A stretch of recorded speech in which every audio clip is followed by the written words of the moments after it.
Sexual assault is the only crime of any crime that gets reported that we start from a place of being skeptical of the victim, where we force the victim to prove that it occurred before we're going to take them seriously. That doesn't happen in a homicide, that doesn't happen in a robbery, it doesn't happen in any other claim.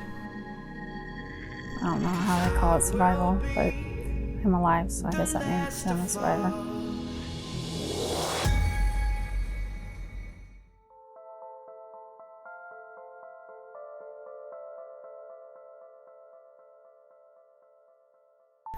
I'm Shanna Harker,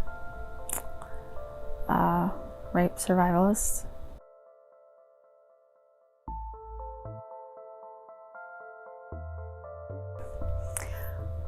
I met Mason on an online app. He was so shy, and he was so sweet, and he was going on and on about how he'd been hurt so much by women, and he could see why women felt the way they did because he'd been hurt so many times, so he understood why women were so vulnerable. And you could really relate to where he was coming from. My name's Janelle Malone. I'm the director of the Crime Victim Assistance Division here in the Iowa Attorney General's office.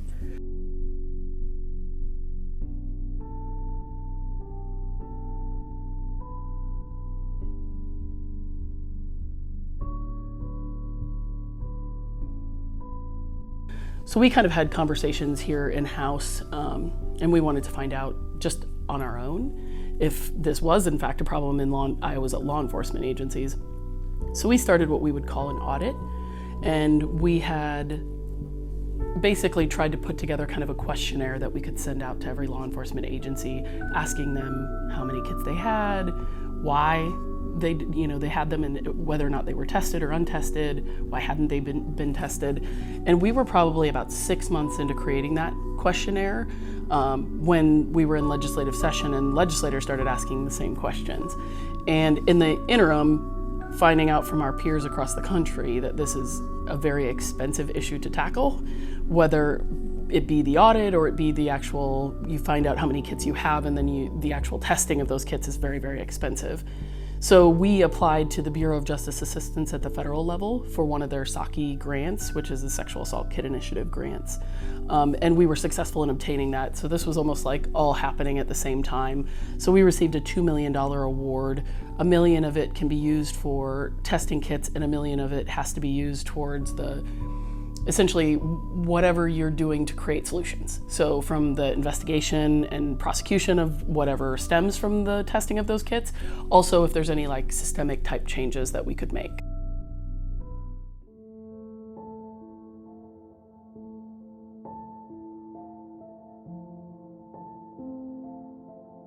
So my story started when I was maybe 10, 11. Honestly, don't remember exactly when. I believe we were in 7th grade. And I don't even remember the first time it happened that my stepdad had started touching me.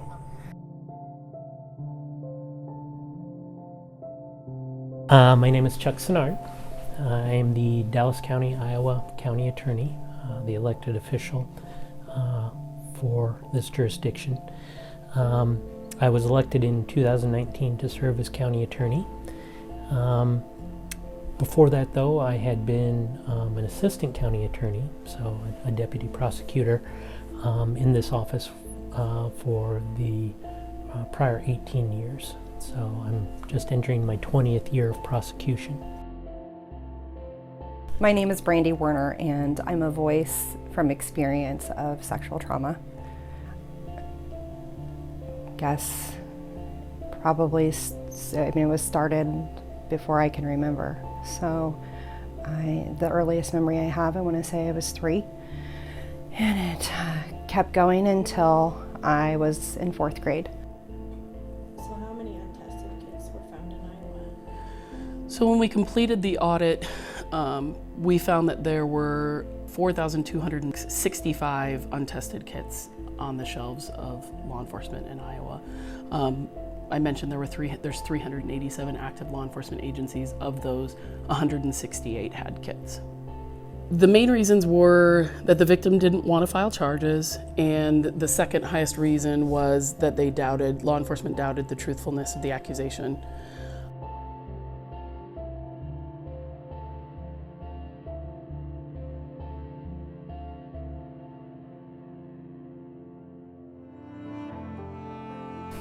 When you talk about a role of a prosecutor, maybe the most daunting task or power entrusted to a prosecutor is discretion, what we call prosecutorial discretion. The prosecutor is the chief law enforcement officer in a county in Iowa. Within their jurisdiction, they're responsible for screening potential cases for charging, for making charging decisions, and then subsequently making decisions about the disposition of a case once it gets that far. And there is a lot of discretion given to the prosecutor to make those determinations at each stage.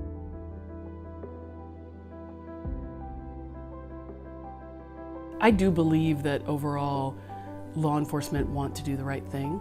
And so I always start from a place of assuming the best in people. When we saw some of these reports, it was abundantly clear if an officer didn't believe a victim.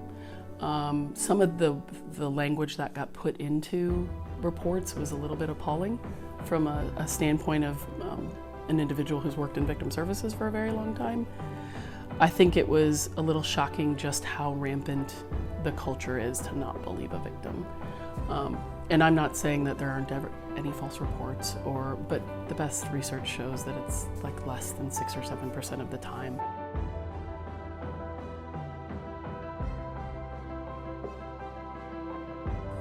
We used to live in an old farmhouse, and there wasn't heat upstairs on the second floor, and so I would sleep in the living room on the couch. And when I did that, he sometimes just started coming out in the living room in the middle of the night, and he would just start touching me, and it would just go a little further, and sometimes he would insert a finger or two. He had performed oral sex on me, and that's something that I never brought up, and I don't know why I didn't. I didn't quite understand what it was and the difference between the things that he had done. Maybe he had gotten in more trouble if I had said that. I don't know. I kind of regret that now. But from what I remember and from not blacking out the instances, it went on for about a year.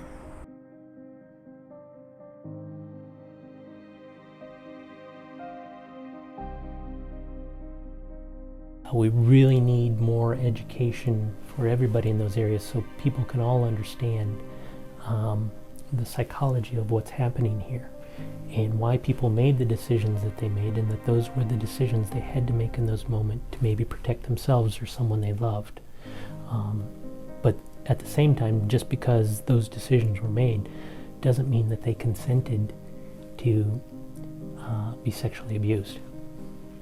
I had a neighbor who was a friend of mine that had told me that she was in foster care, and she had told me that she was being sexually abused by her foster parents, and so were her siblings. And her and I made a pact together that we would tell my parents, both of us, what was going on. That way everything could be out in the open. And so we did. We went inside and we told my parents about her first, and of course I immediately called the cops, and the cops came and removed the kids from the home. And later that night I pulled my stepdad aside and let him know that what my brother had been doing, and he called me a liar. I sponsored legislation that would eliminate the criminal statute of limitations for child sexual abuse, just as we have no criminal statute of limitations for murder in our state. The statute of limitations is a legislative determination that, at least in the civil context, that an individual will have a certain period of time in which to file a civil lawsuit to right any kind of transgression against their rights. In most cases, the statute of limitations is relatively easy to apply. If we have a car accident, we know we had the car accident. We've got 2 cars that are mangled up. So our clock starts ticking that day. And we have a limited period of time, 2 years or maybe 4 years in certain instances in which to bring an action. But oftentimes the complicating factor here is that the perpetrator of this abuse is an adult abusing a child, and oftentimes that adult is someone who's a trusted figure in that child's life. And so there may be nobody to tell, or even if they do tell, their parents won't believe it or can't believe it. I mean, so it depends on kind of who the perpetrator is and what organization he or she works for. He's like, well, let's go camping this weekend. And it was like Thursday night. And he was talking about, Friday morning, Saturday and Sunday or something like that. I don't know. I just know. We talked on the 20th, we went camping the 21st. I reported it the 22nd. And he's like, I have my tractor and this tractor pull. You come watch me. I'm thinking, great. It's public. We've been talking for months on Meet Me and off Meet Me. I've been talking to him on Snapchat, video conferencing for months. So I thought, I had a pretty good hold on to who this guy was. So, like 3 or 4 hours later, it's probably about 4 or 5 o'clock-ish, threw on our swimsuits and went swimming. He was very respectable about that. He let me go in the tent, put on my swimsuit. He even stayed all the way over by my Jeep while I did so. We, as a culture, constantly put our immediate focus on what the victim did or didn't do leading up to that assault before we determine the worthiness. Then we went to the tent. I brought my tablet. It has Vudu and Hulu and Netflix on it, the things I have. And that way we could watch something. He's like, oh, we can watch something later. I'm like, okay. That's when he went off script.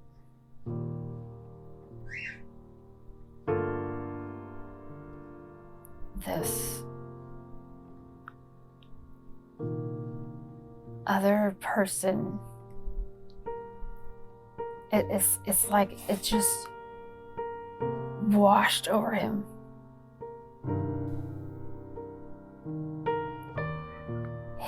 The gentleness in his face and his eyes were gone.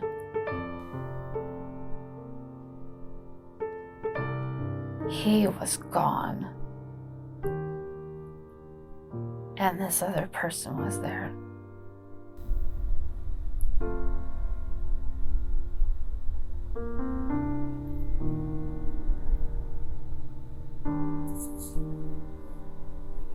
There's no warning. It's too late.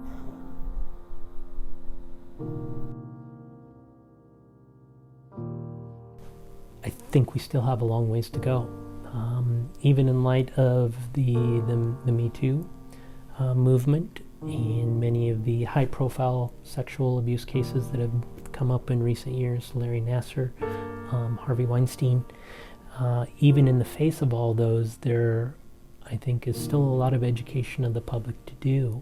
So when we send these kits in to be tested, they get tested by a lab that has to be vetted by the FBI. And then once they test it and determine if there's a usable DNA profile, all of their results go to a second entity for what we call a technical review. And then if those results are verified, they come back to our state lab, and then it's up to the state lab to determine whether or not the DNA profile gets uploaded into the federal CODIS system. we've done that on a number of cases, and so far we have 105 hits is what we call. So 105 profiles that went into CODIS and hit to a sexual assault, or hit to a known offender, or hit to an offender listed in another sexual assault case, maybe unknown. What's been really, really shocking is, of those ones that we've gotten back, how easy it still is to dismiss doing anything additional with that information. And that's been hard.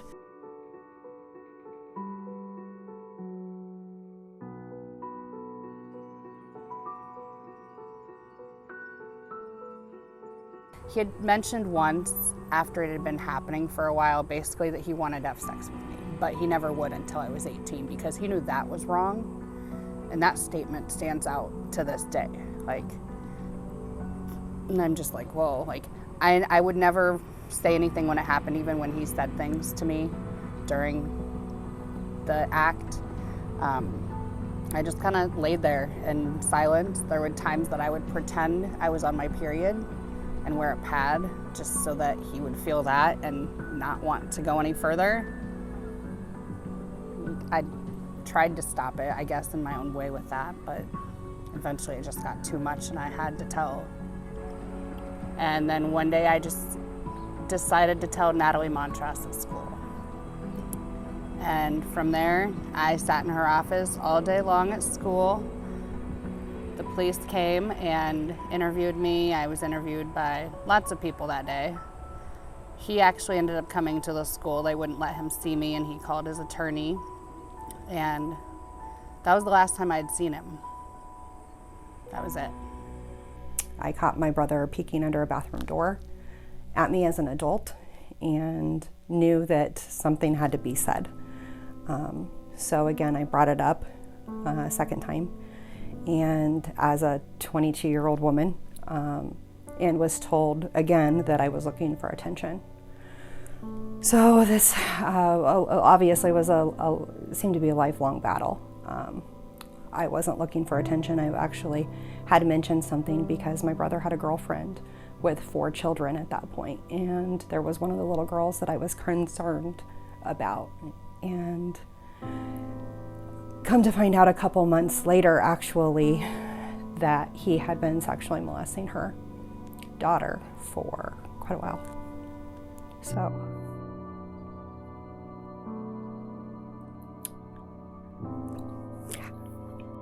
Current law in Iowa allows a survivor of child sexual abuse to go after the perpetrator for criminal charges 15 years after they reach the age of majority. So 18 plus 15. If there's DNA evidence, there's also an additional 3-year window from the time of the DNA evidence. Currently, Iowa's civil statute of limitations laws are very weak. They definitely benefit the organization that's covered up the crime. And a child who's sexually abused by a therapist, a counselor, or school personnel, a school employee has only 5 years from the time they end therapy or leave that school.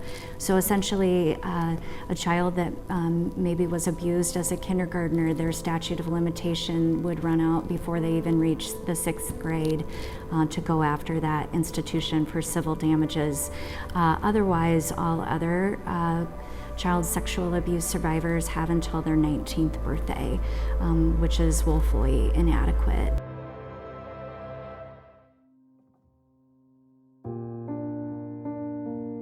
Our civil statute of limitations laws benefit organizations that cover up the crime instead of providing rights to survivors of child sexual abuse. My legislation to eliminate the criminal statute of limitations, we passed legislation that expanded the civil statute of limitations out of the Iowa Senate, but it hit a roadblock in the Iowa House of Representatives. The legislation that I sponsored to eliminate the criminal statute of limitations did not even receive a hearing. The date of the event and the date of the realization of when the action accrues are not the same, or virtually never the same, in these cases of childhood sexual abuse. It isn't. It's a lot different than if I, break my arm. We can go to the doctor's office and see I've got a broken arm. Get an X-ray of it and know immediately what the ramifications of that accident were. But that's not always the case. It's rarely the case, frankly, in a situation where a child is abused by an adult. He woke up. He wanted me to take him somewhere to get breakfast, like nothing happened. Nothing happened. And then I was supposed to follow him. He was driving his tractor to his uncle's. And that's when I called 911. 911, what's the location of your emergency? This is Story County. I'm going to transfer you a call. Evidently, the girl on the phone with me said that she was raped at Little Wall Lake last night. Okay. The subject has a tractor. All right. Ma'am? Last night this happened. Do you know the man's name? Yeah. Who is he?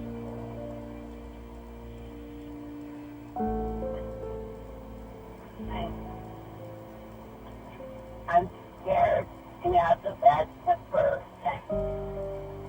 He's already in so much trouble, I guess. I don't want to make it worse, but what he did was wrong. Right. Well, I'm going to have you talk to the deputy, and you talk it over with him, and you can decide there what you want to do. Hamilton County cars.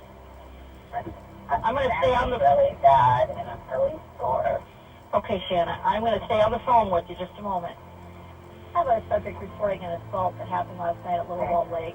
She's down on 400th Street and George Washington Avenue, just into our county from Story County line. I'm going to let you talk to the deputy so that you can decide, after you talk to him, what avenue you want to pursue this in, okay? Are you injured? Okay. Do you need an ambulance? I'm in pain. Okay, the deputy says I need you to go back up to the lake to make the report is where he'll meet you, but this Mason isn't there at the lake anymore, is he? No. Okay, good. All right. So I'll have you go back to Little Wall Lake and wait there for him. I had all his stuff in the back of my Jeep. The tent, the blankets, the pillows, the swim trunks.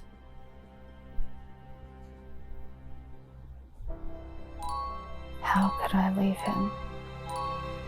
How could I desert him like that? After everything he's told me from women hurting him. Women hurting him. Excuse me?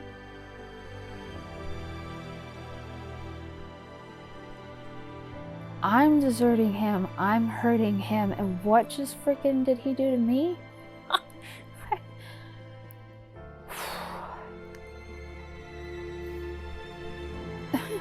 What's worse is the damn police on the phone had me go back to the damn campground to make the report.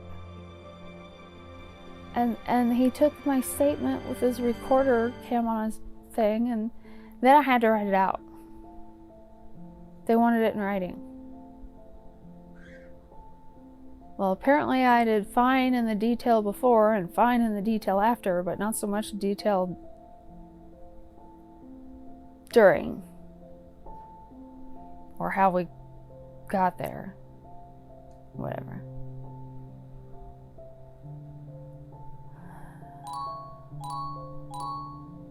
How am I supposed to just be no problem with that? Just finally got away from this man. I'm in pain, I'm bleeding, he's beating the crap out of me, I got bruises from head to toe. 2 hours later and 4 pages. And they drive me to Webster City's hospital.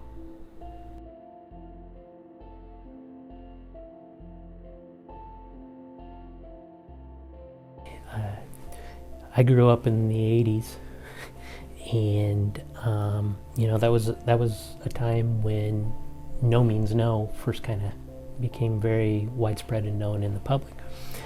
And that message is still relevant today. It doesn't matter how you dress. It doesn't matter whether you drink. In regards to whether a person has the right to touch you without your consent. That is ultimately what determines, in many cases, whether there is a sex abuse allegation or not. Did the person knowingly and voluntarily consent to that sex act? That's what matters. To a prosecutor, that should be all that matters. So my mom found out after I told. She had no clue, and I know to this day that she regrets it, and she probably blamed herself back then because she had no clue it was going on. My mom also had her own issues, and she had battled addiction on and off. Sometimes back then I wonder if she was still using meth, and so maybe that could have been part of why she was in her own little world and didn't really know. He was a massive alcoholic. He would come home drunk every night, and so I'm sure in his drunken escapades, that's when a lot of this happened too. I was scared to have friends come over because I didn't want something to happen to them or them to see him doing something to me. Like, how do you explain that to one of your best friends? I remember going to Iowa City a couple times with my mom and a police escort to do interviews there. I'm pretty sure they threatened to take me away from my mom and my other sisters, and I'm not sure if it's because of, again, if she was using then because she hid it kind of well, or if there was more to it along with the abuse. I know he didn't do anything to my sisters, and I've even clarified that to this day. But they definitely, I remember my mom crying on the way home from Iowa City, which was like a week after I told. Just that they were threatening to take us away, and she was confused. The night that I told, I know that he did go back to the house. I stayed at my grandma's for a few weeks after that, and I know he went to the house, and my aunts and uncles and all kind of rallied together and went out there, and the cops were called, and they were all going to beat him up. And they still wish that they could have. My mom defended him in that sense then, and I mean, I'm sure she was really confused too. I could only imagine somebody that you thought you loved and was taking care of you very well financially turns out to be a monster. And it's like, how do you handle that? I think the biggest obstacles that we faced on getting rid of the criminal statute of limitations is educating people. I don't think people realize how difficult it is for survivors to come forward and face their perpetrators and face the horrific, traumatic experiences that they had as a child. And we just need to do a better job of educating other fellow lawmakers about why it is so important to give survivors an opportunity to seek justice. I do think the culture's shifting, but not quickly enough.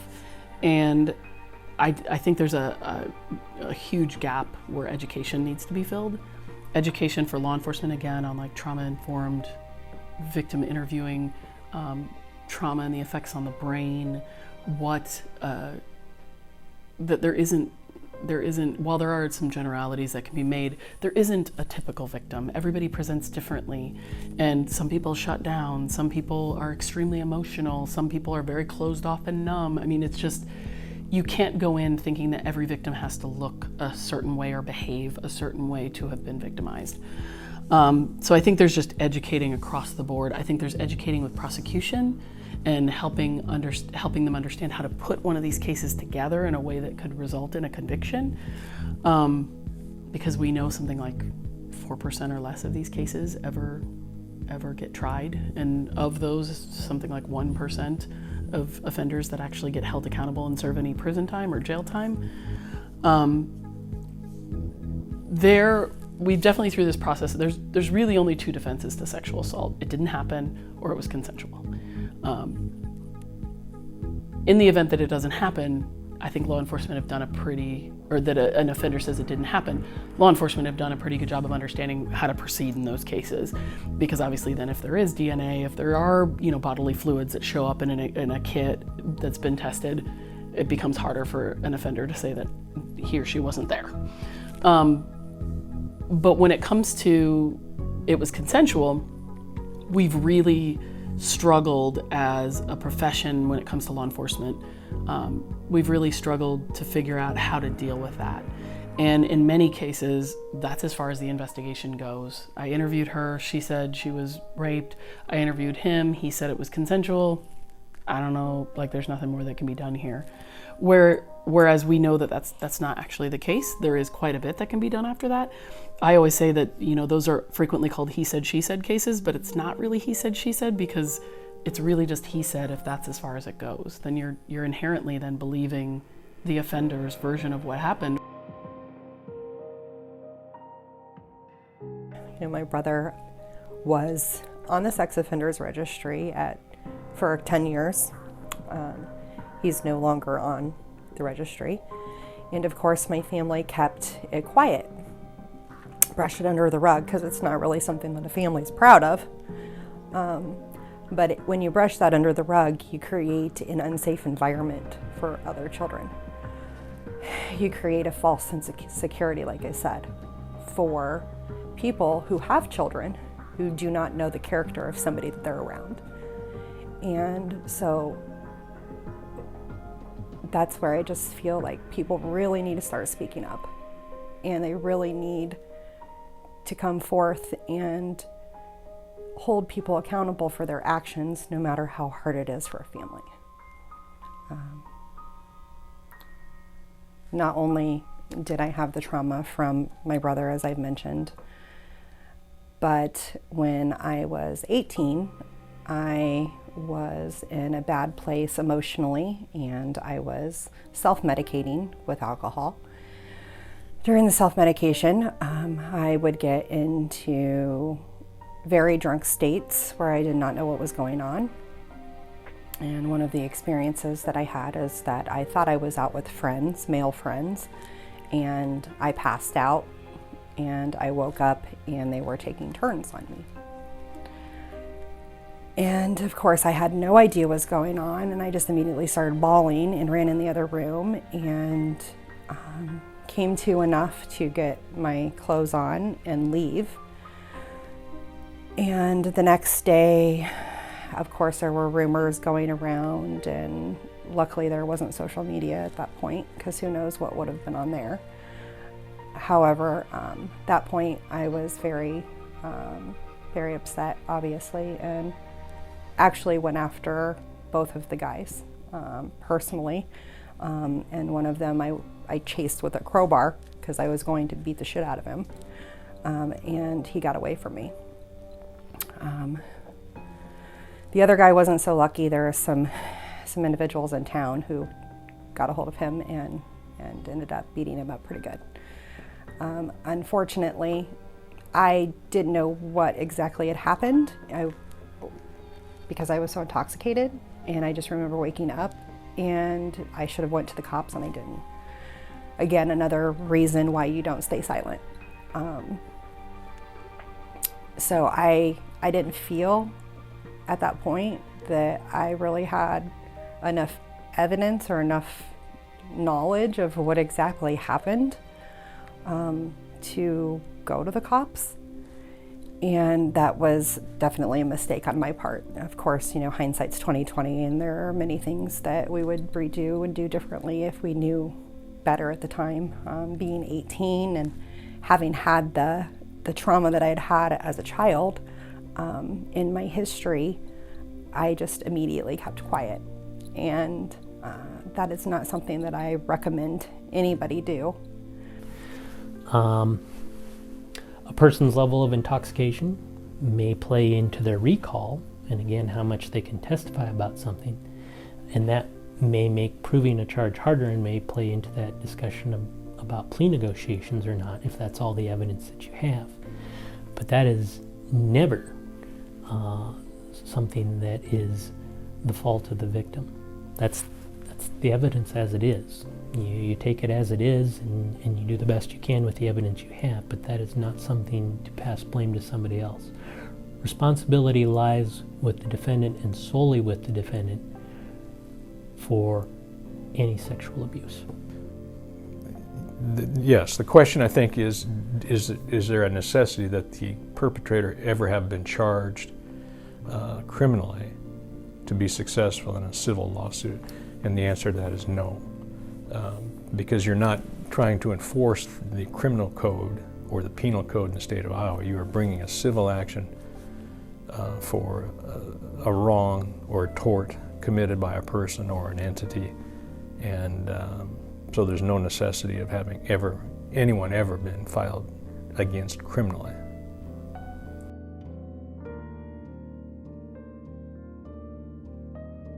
I have a very heart-to-heart talk with all of my clients before we ever even decide to file. And I ask them kind of that question. And the question is always, how do you know if we win? And sometimes they have a feeling or an answer. And the answer that I always suggest is to them, let's look at your past and what made you feel terrible. And 9 out of 10 times it was that, well, I was silent about this abuse, or I was afraid to tell somebody about this abuse, or, I thought I was going to hell if I revealed this abuse. And I think that the answer to your question always is, well, we win when we no longer participate in it. When we say, I'm not gonna continue being part of this cover-up. You guys can do that if you want, but I'm not going to do that, and I'm not going to participate, and I'm not going to let you use me to continue your hiding of these facts from the public. And then after that, I think they get a little bit different attitude, because I tell them we win when we file the lawsuit. Doesn't really happen. If we get kicked out of the statute of limitations, we get kicked out. If we don't, we don't. But the second thing I always tell them is that we're never going to win enough money to compensate you for what happened to you. It just isn't going to happen. There isn't enough money in Iowa. I think that Iowans would be surprised when you look at the organizations that either support or monitor or oppose the legislation, particularly the civil statute of limitations. They may be surprised to see how few organizations have stepped up to put their names on a piece of legislation that they support protecting their children. And it would be nice to see organizations come forward. We know that survivors of child sexual abuse oftentimes go on to have significant problems in adulthood. And if we could get companies and faith organizations and organizations that advocate for our children to step up and sign on as in favor of supporting legislation to get rid of the criminal statute of limitations, I think that they would see a lot healthier population of adults in our state and children in our state. 6 hours non-stop, touching me, prodding me, taking something, taking a sample. It just, oh my God, it was horrible. I'm not sure what was, well, I know what was worse, but it really makes you wonder though. And when I got home,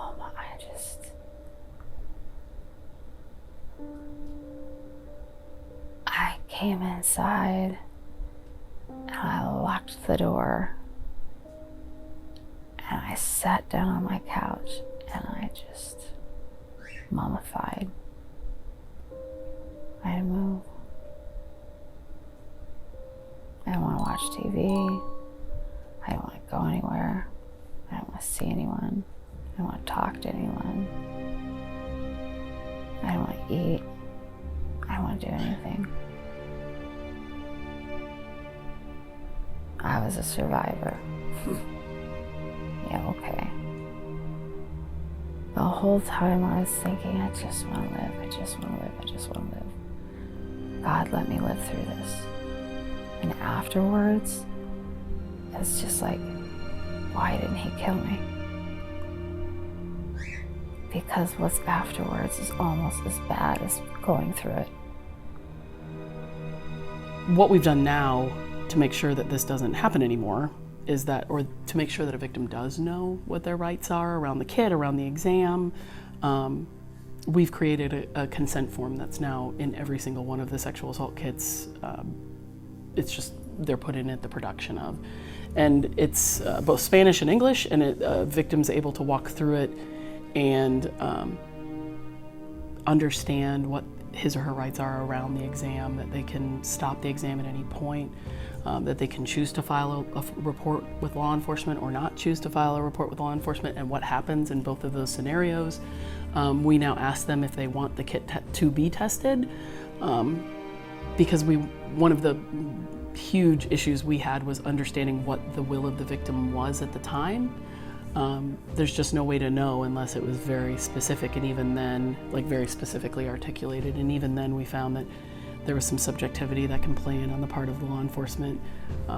We know that if a victim feels like he or she's not being believed, or if the conversation is leading towards like, you know how hard this will be, you know, or if, I mean, for all the reasons that we know stigmas around sexual assault exist, people are pretty intuitive. And so if you start feeling like the individual across from you doesn't believe it happened, you can start shutting down, and then that could easily fall into a lack of cooperation, or, you know, these other areas, when really it was just, the vibe I'm getting from you is that this isn't going anywhere, so why am I putting myself through this? And to be dealing with that so quickly after trauma is obviously really hard. Nationally, there's a very big push to test all kits regardless. We don't actually support that. We support testing all kits where the victim wants to. Sexual assault is one of the few crimes where essentially a person's body becomes the evidentiary piece of the crime. I mean, it becomes the crime scene. And just the nature of that, how violating that can be, we believe that the victim should be able to control what happens after that point. And one of the biggest pieces that we have, because what we'll hear is somebody's known offender might be someone else's unknown offender, because we do know that a large or very small number of individuals commit the bulk of these sexual assaults. Very often it's not one or two individuals, it's multiple people. And I can appreciate that if I was sexually assaulted or raped by somebody and I didn't know who that perpetrator was, and the potential that somebody else's kit would let me know that, I can see why people would want to push for that. The flip side being, I may want a different path for my sexual assault or rape than another victim would want. And there is no protection, to the best of our knowledge right now under law, that wouldn't then compel that victim to have to be thrown into my case if I wanted to prosecute my case. Obviously, more victims lends credibility. And if somebody doesn't want to be outed as being a sexual assault or rape survivor, we don't believe they should be. Tim never threatened me per se, but he definitely made me aware of the fact that when he was in our lives, that is the best we've ever had it. He had money. And so we lived very comfortably then. I could literally get anything I wanted from him. And so then he basically used that, I guess, to kind of buy my trust with it and buy my silence. I'm not really sure. Like, it wasn't necessarily talked about that way. He just, in a roundabout ways, he always kind of made it known that if he weren't in the picture, remember how our life would be then. Because it was pretty rough before. My mom being a single mom of 3 kids, and she was just a CNA. I mean, it's rough. And my grandparents had always helped out and did everything they could, but at the time that he was in our lives, it literally was the best we had ever sat financially. And so he made that definitely known if he wasn't in the picture that, you know, remember where we used to be. Do we want to go back to that? Of course not. The abuse does manifest itself in another way, you know, in kind of aberrant behavior on the part of the victim oftentimes. Just because they're so angry, you know, that people that they trusted didn't protect them, or that more often the case, the people they trusted were the ones who abused them. And so they kind of lash out at adults or authority figures in their lives and kind of sabotage, you know, any progress that they make. And I really hadn't dealt with it probably up until a few years ago. Like I said, I've been with my fiance for like going on 10 years now. And for the first probably 5, they were perfect. And then it's like out of nowhere, I can't have him touch me when I sleep. If he was like wanting to fool around one night and came into bed, and I used to just, I'd roll with it if I was already asleep and he'd come start cuddling and, you know, whatever. He can't do that anymore. I don't know what the difference is between now and then, but like I've punched him before. I've just fought him off. Like if I'm half asleep, like I feel like I was fighting off my stepdad, and he understands that. And I mean, it did kind of put a strain on like our sexual life a little bit, but he also understands. You know, I think it's clear just from the movement around the country by each individual jurisdiction, the various states, all of whom, or many of whom in the last year, 2 years for sure, have lengthened considerably their civil statutes of limitations. Now, Iowa has made a change to their criminal statute of limitations here in the past legislative session, but they haven't done anything in years and years and years about the civil side. And it's odd because on the criminal side, they're recognizing as a public policy matter, the difficulty for the victim to come forward over here on the criminal side, but yet they're not making that same recognition on the civil side. To me, that seems odd, very odd, and I think it's driven by powerful forces, unseen hands, if you will, at the legislative level. So I don't think these people the victims are saying anything other than, give me my day in court. You know, if I'm not right, you'll defeat me there, I'm sure. But they all want their day in court. And, you know, all of the arguments that you hear about, well, it's too long, and, you know, all of those kinds of things. I've never had anybody say that in court, is that we can't defend ourselves because we don't know what happened. Almost always the defendants know what happened. They've just been reluctant to bring it forward. I would tell you one of the second to shifting our culture, and I would say that some of that's happening. You know, like we've seen the MeToo movement, we've seen high-profile men being removed from their positions after, you know, dozens and dozens of victims come forward, and it's unfortunate that we have to get to a place where you have dozens and dozens of victims before we believe that this has occurred and that individual shouldn't be in a place of power to be able to potentially victimize others. So I do think the culture's shifting, but not quickly enough.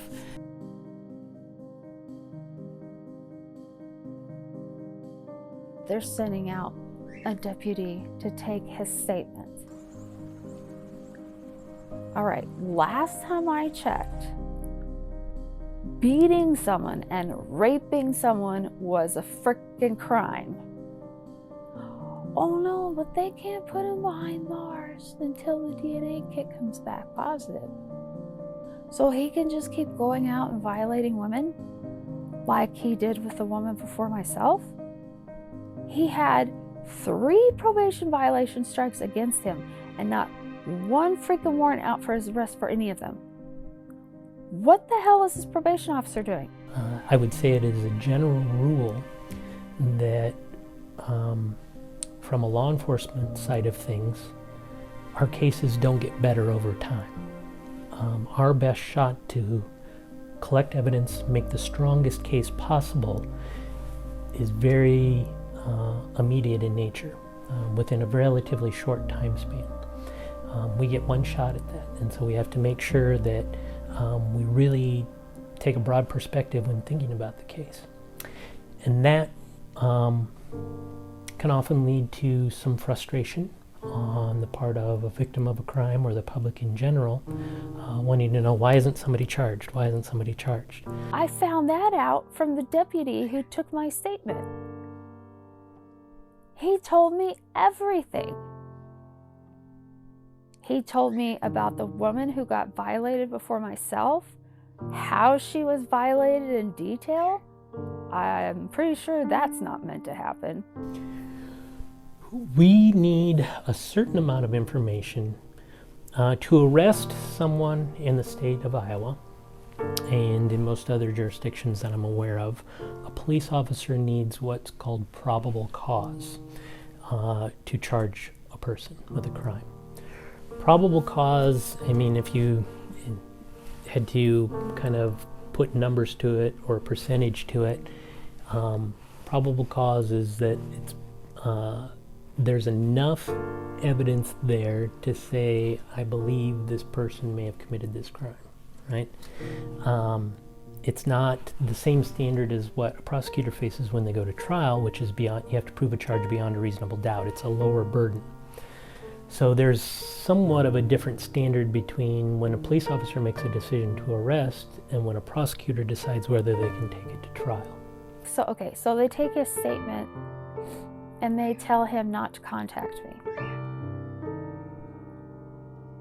Okay, well, on the way to the hospital, not only does he message me several times, but he even attempts to make a phone call, which I did not answer. And I showed it to the park ranger who was driving. So he's already broken it 3 times. Several messages and a phone call. He's not listening to the police. They didn't do shit. Nothing. When I get home the next day, he's making life-threatening phone calls. He's blowing up my phone through Meet Me, through Snapchat, through wanting his stuff. Well, they kept his stuff. They told me that they were going to get everything they needed together for him. They were going to use his stuff as bait. And then within that week, when they got everything they needed, they were going to tell him, oh yeah, we've got your stuff, come down here, pick it up. And then they were going to arrest him. It's all a bunch of bullshit.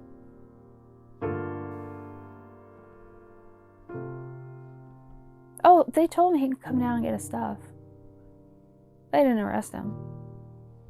That's when they decided to tell me, oh no, rape kits take 6 months to a year to get back. And at this point, I'm being told that maybe I should get a no contact order. Huh? Why would I have to do that? How do I do that? What are you even talking about? So let's say, we charge somebody with assault because they physically hit someone, but we're still investigating the sexual component of that to see if there's a sexual assault charge there. That is true in most regards, that we could charge them with one crime and hold them on that, and I have seen that done, where we've got enough to, or maybe like they were intoxicated or something. When we stopped them, they were driving a vehicle while under the influence, so we arrest them for the operating while intoxicated charge, while we continue to investigate the sexual assault component. And that can be charged at a later time. There are concerns there that officers have to be aware of and prosecutors have to be aware of. Of course, when you formally charge somebody with a crime, like OWI, they have certain rights, like right to an attorney. They've got their Miranda rights. So before they're questioned, they would have to, if they're in custody and before they're questioned, they have to be advised that they have a right to remain silent, that right to an attorney. And when you've got one crime charged and one not, you have to be careful that the lines aren't blurred there and that you respect all the rights for the defendant that they get once they're arrested and accused of a crime. so that doesn't interfere with or hamper your other investigation. Subsequently, a defendant could file a motion, we call it a motion to suppress in Iowa, suppress evidence, that let's say they contend that you violated their rights because when you arrested them on a charge, they asked for an attorney or something, but you continued to question them about other matters, that could result in all charges being thrown out. The one charged at that time and the one later charged subsequently. So you have to be aware of those things if you charge them under one crime and not another.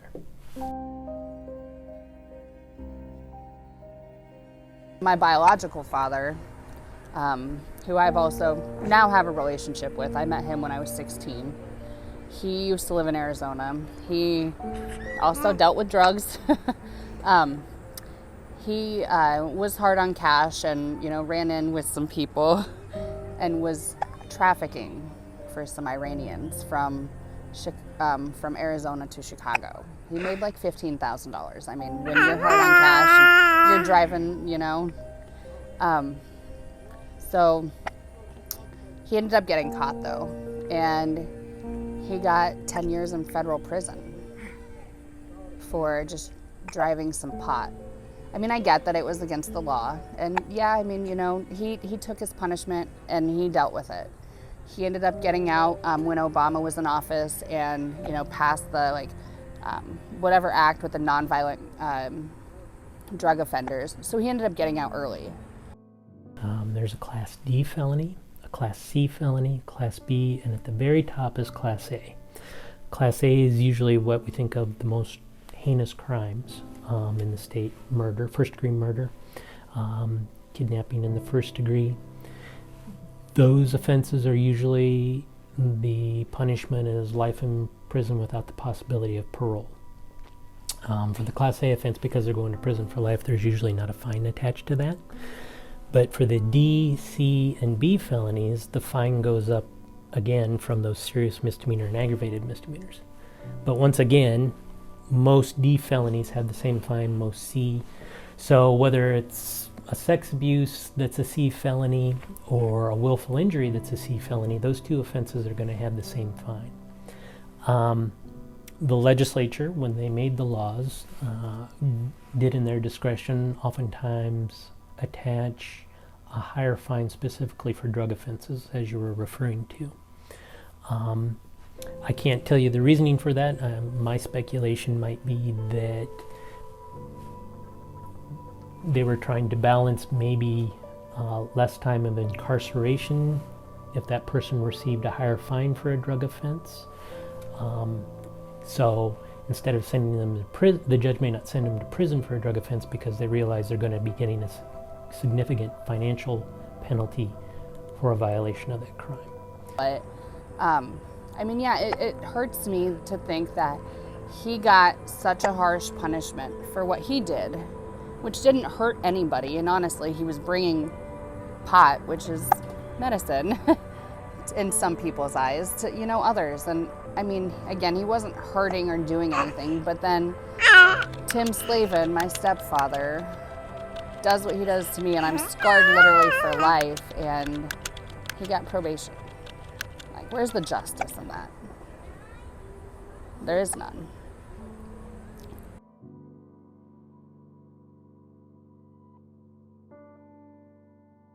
And through this whole process,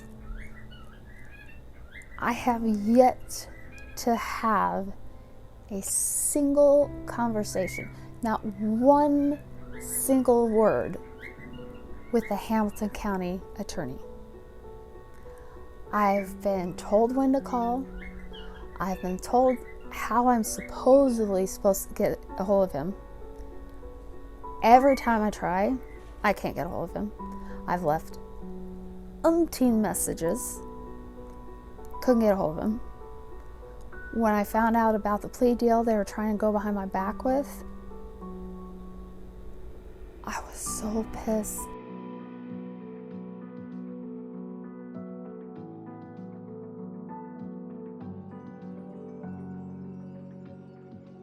It wouldn't be fair to speak for other people, but certainly a consideration that's always at the forefront of my mind when I engage in a plea deal, is it allows a prosecutor to obtain some form of certainty of outcome of a case.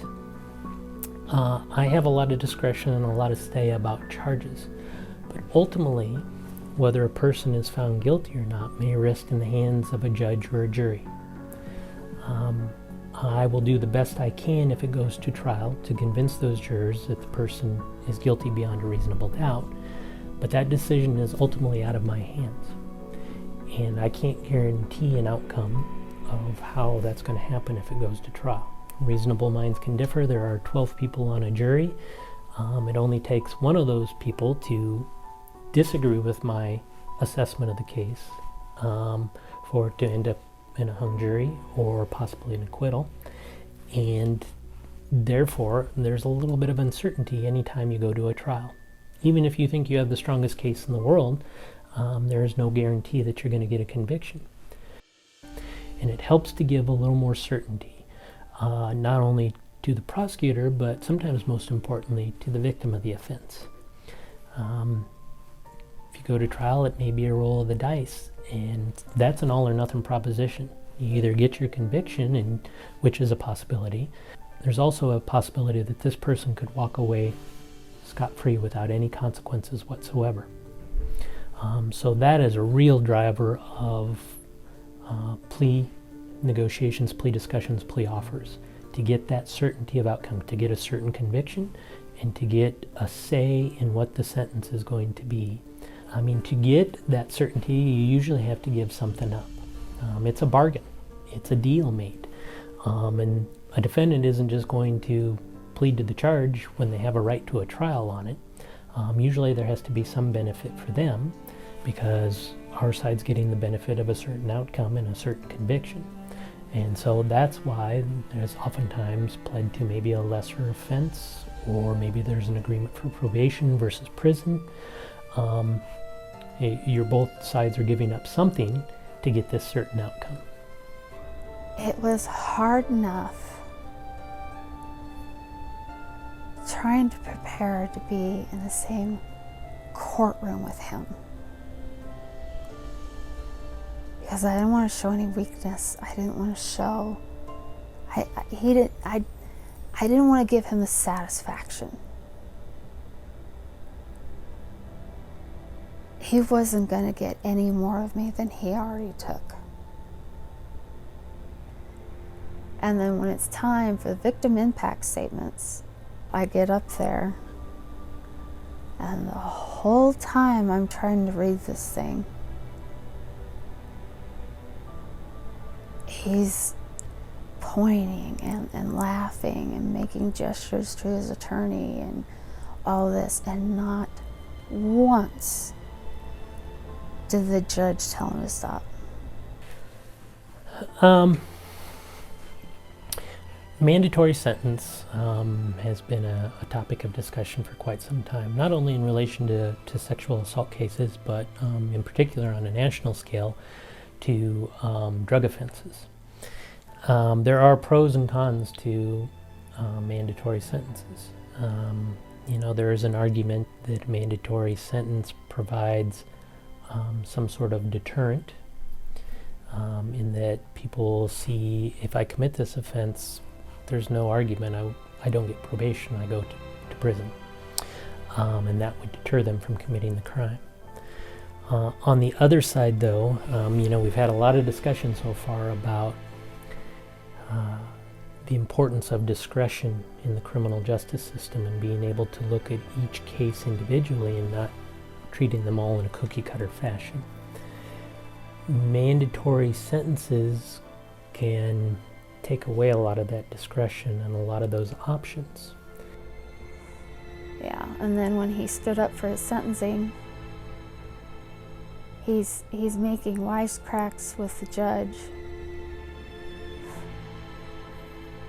And the judge is allowing it, and then he starts making jokes with the judge, and him and the judge are laughing back and forth with each other, and I'm just like, am I awake? Is this seriously happening?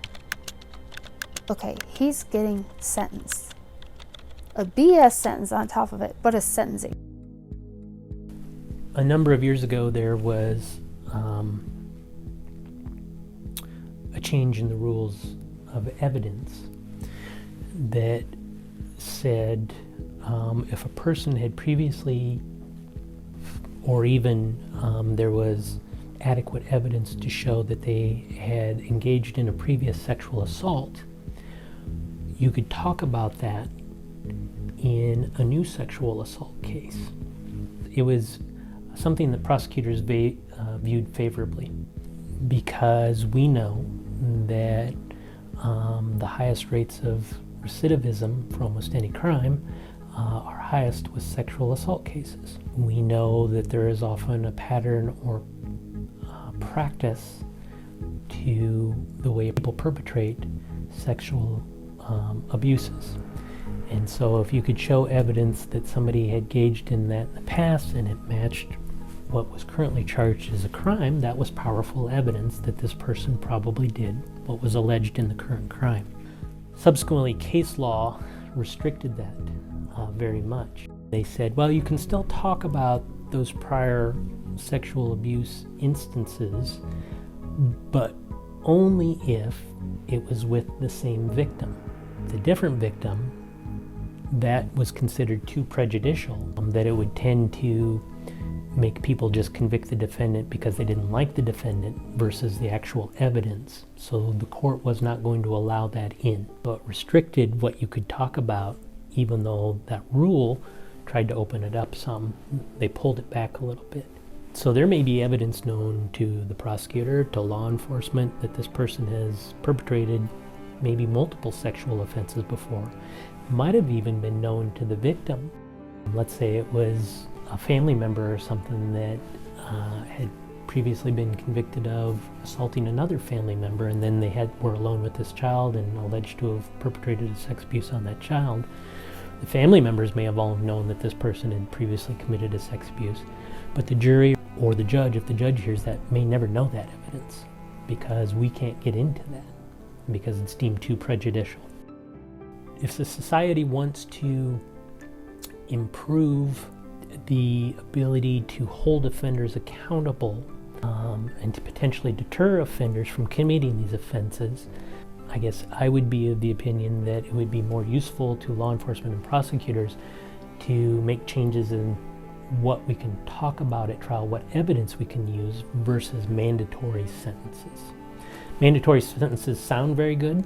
It's like tough on crime, but a lot of times, like I said, it can make those plea negotiations, treating cases differently and trying to give due justice in each case, harder. The biggest thing is always make sure someone knows where you're at, who you're with, and what you're doing. That way, if something does go wrong, they know where to start. It's not okay that Iowa is okay with the fact that we just let these crimes happen to kids and, don't properly handle it. We don't serve justice like we're supposed to. And basically just says it's okay by all the people that get off with it. But I also hope it sends a message to any other victims that, as much as it hurts, I'm still living, I still have my daily battles, but I'm, happy and I'm living life, and it might break you for the time being, but you're not broken, and you can always pick yourself back up and move on. I guess what I would like to say is how important it is to speak up. How important it is for everyone to have a voice and to hold people accountable for their actions.